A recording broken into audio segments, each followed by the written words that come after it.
Hi, everyone. Welcome to Intercultural Communication, our second week of online classes. We are in Chapter 8, Understanding Intercultural Transitions. I love the quote from Clifford that is in our textbook. Movement between cultures is never as simple as getting on a plane. Anyone who has traveled anywhere knows exactly what this means. Often adapting to new cultural contexts, people find themselves challenged to be culturally competent by behaving in ways that may be contradictory to their personal identities. Now, I know I've showed this picture that's on the slide to you all before and talked to you about eating in Japan and some of the new dishes that my hosts in Japan offered to me. And this one in particular, you'll remember, was something that not only would I normally not do, but really it's contradictory to who I feel that I am as a person. I love horses, and I used to be an equestrian and ride horses. And yes, indeed, if you missed class the day that I mentioned this is horse meat. Not only is it horse meat, it is raw horse meat. So my hosts brought me to this place that was famous for its raw horse meat and sat there and watched me eat it. And let me tell you, first of all, it was delicious. I'm ashamed to admit that. So if there are any vegetarians in the class listening to this, I am sorry. But this is just one way that people can be challenged to behave in ways that are contradictory to their own personal sense of self in order to be culturally competent in another culture. So, we're going to be talking about migrant groups today and a couple of different types of migrant groups, voluntary migrant groups and involuntary migrant groups. So let's go ahead and get started. So a migrant is an individual who leaves the primary cultural contexts in which he or she was raised and moves to a new cultural context for an extended period. Now, some of you in this class may come from families that this is an example of. And all of us in class, I am sure, have heard stories, or many of us have heard stories about our great grandparents and where they came from and these kinds of things. So these are migrants. So the first type of migrants are voluntary migrants. This is people that migrate on their own volition. And sojourners are our first type of voluntary migrants. Sojourners are travelers who move into a new cultural context for a limited time and for a specific purpose. So when I go to work in France, that I am a sojourner. When students come with me to study abroad there, we are sojourners. If you have ever had to work, maybe one of your parents has had to work abroad for a definitive period of time, then that is a sojourner. And anyone in our class now, and I know that there are several of you who are here studying in the U.S. as sojourners. And several of you are now listening to this from your home countries because of the COVID-19 crisis. You had to go back home. But we're all hoping that this goes away, so you'll be coming back in the fall. And again, you'll be a sojourner. So sojourners are the first type of voluntary migrants. And the second type are immigrants. Immigrants are people who voluntarily, and again, the key is voluntary, leave one country to settle in another. Now, nearly all Anglo-Americans have immigrant roots, and about 40% of us can trace one ancestor to Ellis Island. So, Ellis Island in New York, a very common port of entry for the massive, massive amounts of immigrants that came through our country in the early 20th century, in the early 1900s, early 20th century. Other ports of entry, of course, on the West Coast, New Orleans also was a port of entry. Any student I have in my class from New Orleans, you know that that was a common place that immigrants came into also. So these are two types of voluntary migrants: sojourners and immigrants.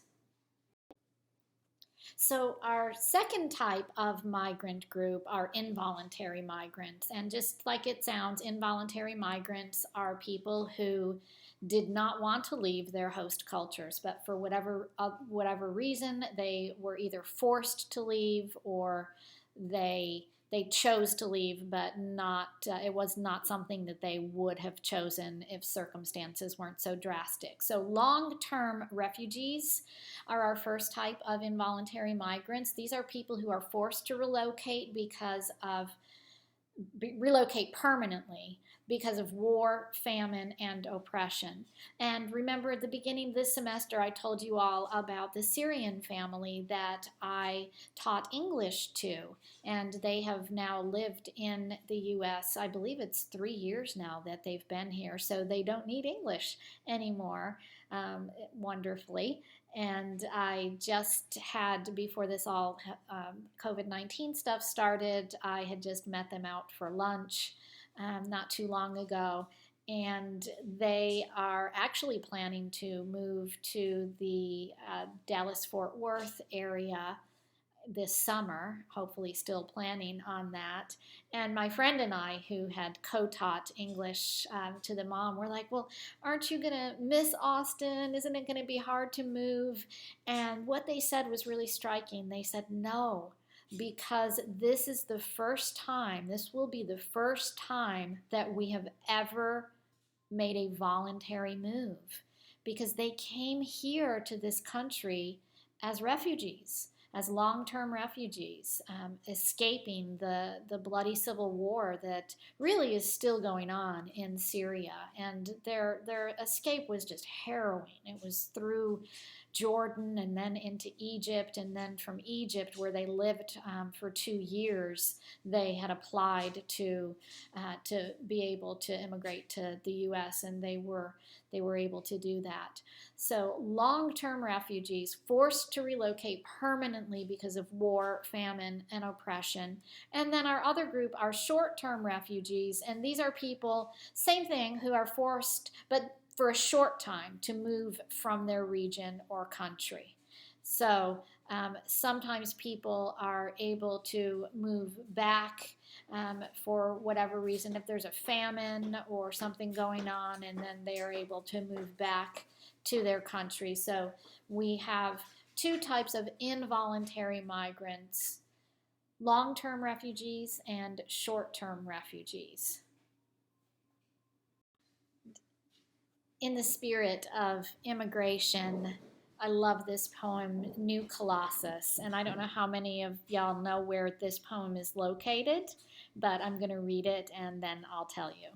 Not like the brazen giant of Greek fame, with conquering limbs astride from land to land, here at our sea-washed sunset gates shall stand a mighty woman with a torch whose flame is the imprisoned lightning, and her name, Mother of Exiles.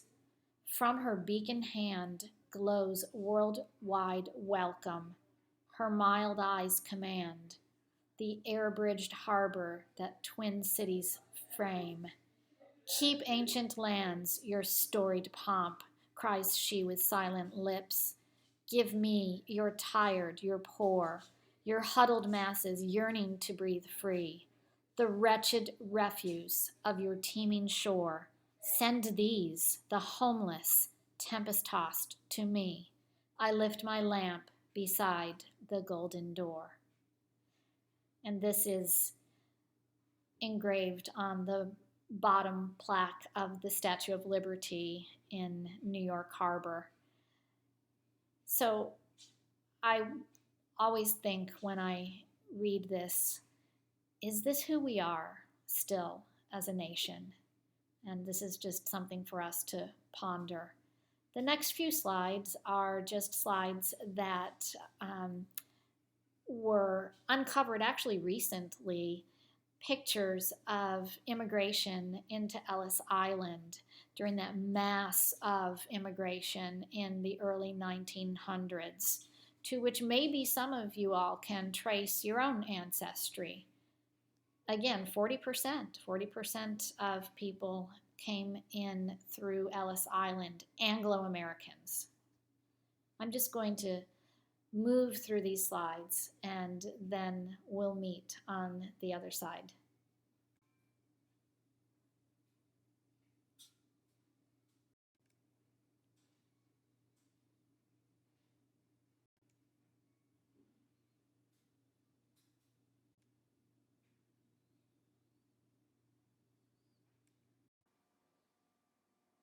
Wasn't that wonderful? Amazing seeing those families carrying everything they own with such hope coming to a new world. So let's talk about what happens when people get to their new culture. So immigrants can be simultaneously accepted and rejected, privileged and disadvantaged, and relationships can be both static and dynamic. So basically what this means is that people can experience all of these things at once. So you can feel, even if you're just a sojourner here, if you're here for study abroad, you can feel accepted, which I hope everyone feels accepted on the hilltop. Rejected, maybe, I don't know, something that you've seen in social media or in the media. Privileged and disadvantaged, all of these things can happen at the same time. So the migrant-host relationship is not static, it's dynamic. Assimilation mode is something that we've talked about before when we've talked about co-cultures assimilating, and now we're talking about actual migrants or immigrants that are staying for a while in another culture. So assimilation mode, just what it sounds like. The migrant does not want to maintain an isolated cultural identity, but wants to maintain relationships with other groups in the new culture. So for those of you all in class, and I know that there are several in both of my sections of intercultural communication who come from a Latinx background and don't speak Spanish. And we've had this conversation before. Somewhere along the line, either your parents or your grandparents or maybe your great-grandparents chose assimilation, and as part of assimilation, it was speaking English only and passing that on to their family as a way to blend, okay, in with the new culture. So assimilation is one mode of relating to the host culture. Separation is another mode. It can be by choice. My favorite example, you all know, the Amish, because I just find them incredible. The fact that I mean, it's a co-culture now, but at one point they left Europe and emigrated to North and South America. There's Amish and Mennonite groups in South America too, and they have just completely maintained this separate existence. They have their own language. They have their own lifestyle. So that is by choice. By force, of course, would be segregation, either by law, like in the Jim Crow South, where there was forced segregation between African Americans and whites. Everything was separate. Or even more subtle forms of segregation, things like real estate, who gets approved for real estate loans in what parts of town, All of these things can affect migrants and affect migrant host relationships. And then there's integration mode, where migrants have an interest both in maintaining their original culture and language and in having daily interactions with other groups. And last semester, when I was teaching this class, I had an Iraqi student in my class, and anytime that you meet a recent Iraqi immigrant, usually the story behind their immigration is that either their spouse or their parents had helped and worked with the American military that was stationed in Iraq during the Iraq War. And this was the case with my student. Her husband had worked with alongside our forces in Iraq, and so they were granted access to come to the U.S. and immigrate here. And I mean, she's just wonderful. She speaks perfect English. She had just learned English in the past few years. And one of the things that she was talking about having a problem with was that her children were not learning Arabic. They were forgetting Arabic. So she was trying to school them and teach them in Arabic while they were in American schools and integrating into American culture. So this is integration mode. And you can do all of these at the same time. Sometimes you can assimilate, sometimes separate, and sometimes integrate. This, again, these are not mutually exclusive.